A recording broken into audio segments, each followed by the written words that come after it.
All right, part 3, this is multiple choice, still no calculator on these. First one here is integration by parts. Not going to bother with the tabular method because I only have a degree of 1 on my x, so I'm only going to need one iteration of parts.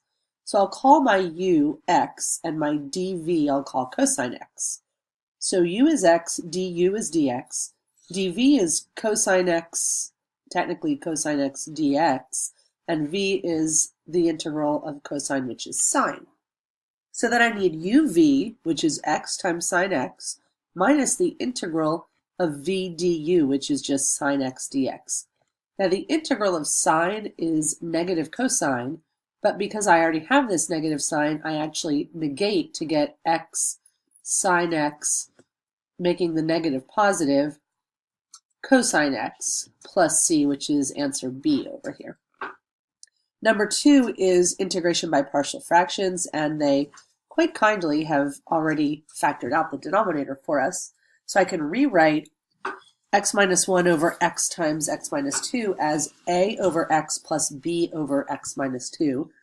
Then I need to use x equals 2 and x equals 0 to zero out my terms in succession.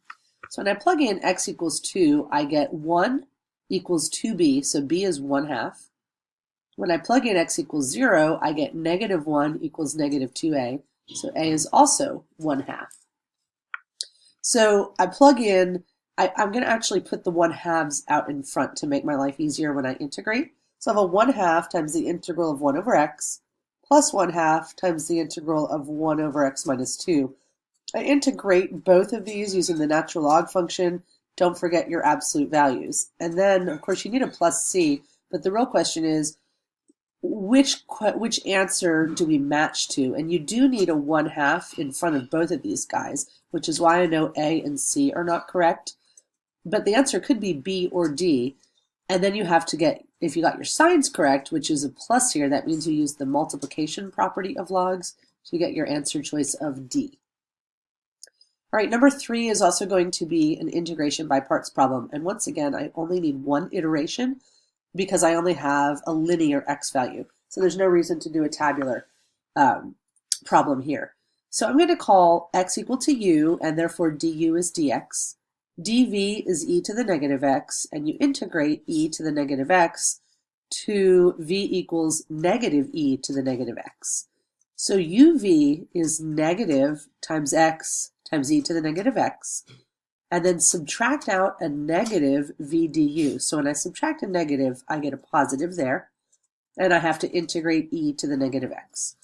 So I end up having negative x e to the negative x, and then integrating e to the negative x is negative e to the negative x.